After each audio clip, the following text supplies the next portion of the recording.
Hey, I'm Capri, and I'm not a lash artist. I'm an educator. I spent 7 years teaching in schools. I have my master's in teaching and my MBA in organizational management and data analytics, and I currently work in instructional design. What I do is build education systems, and when I looked at how lash mapping was being taught, I saw a gap. Educators who are incredible artists but don't have a background in curriculum design or assessment frameworks. So I built the Lash Map teaching toolkit to bridge that gap. Today, I'm walking you through exactly how to structure a lash mapping class from start to finish, using the same instructional design principles that work in any classroom. So your students leave with clarity, not overwhelm. The biggest mistake I see lash educators make, and honestly, this happens in any field, is jumping straight into technique without explaining why it matters. In instructional design, we call this establishing relevance. Your students need context first. So before you touch a practice head or pull out a style chart, you answer one question. Why does lash mapping exist? Here's how I recommend framing it.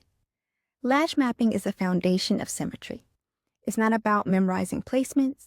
It's about training your eye to see the natural shape of someone's eye and respond to it. If you skip this step, every set you do will look technically correct, but visually off. That's it, 30 seconds, but now your students understand the stakes. They know why they're about to spend the next hour learning this.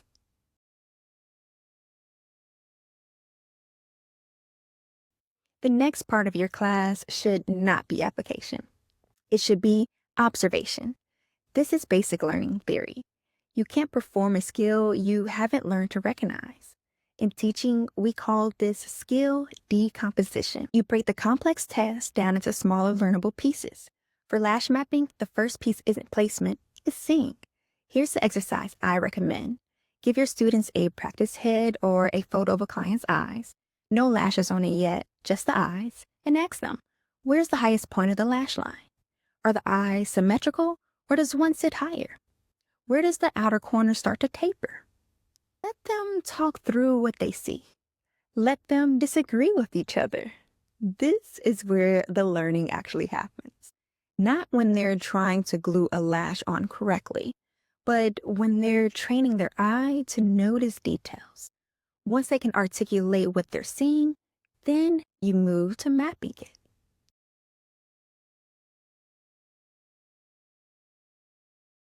Here's where a lot of Lash educators go wrong from a curriculum design standpoint. They try to teach every style in one class. Don't. Pick one style. I recommend starting with a natural or classic set and walk through the entire logic of it. Not just, here's where the lashes go. Walk through the decision-making process. Why this limp here?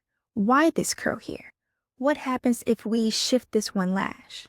This is what we call deep learning versus surface learning.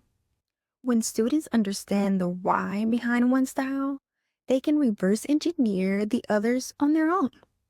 But if you just show them 5 placements with no context, they'll memorize nothing because memorization without understanding doesn't stick. So structure your class around depth, not breadth.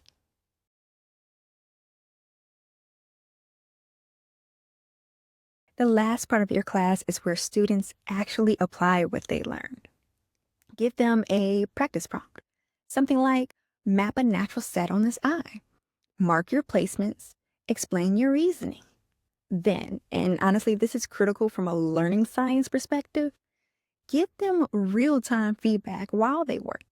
Not at the end, not in a group critique later, right there, as they're thinking through it. Research has shown that immediate feedback is significantly more effective than delayed feedback because a student is still actively processing the decision. If you wait until the end of class, they've already moved on mentally. This is where having a rubric and coaching cards become essential. You're not making a feedback on the spot. You're pulling from a clear framework so your critiques are consistent, constructive, and tied to specific learning objectives. The students leave knowing exactly what they got right and what to work on next time. So that's the structure. Start with the why, teach observation before application, break down one style fully, end with practice and real-time feedback. And this isn't just good practice for Lash education. It's how effective teaching works in any subject. If you want the full framework I built specifically for Lash educators, including rubrics, coaching cards, and practice prompts designed around instructional design principles, check out the Lash Map Teaching Toolkit. Links in the description. Thanks for watching, and I'll see you next time.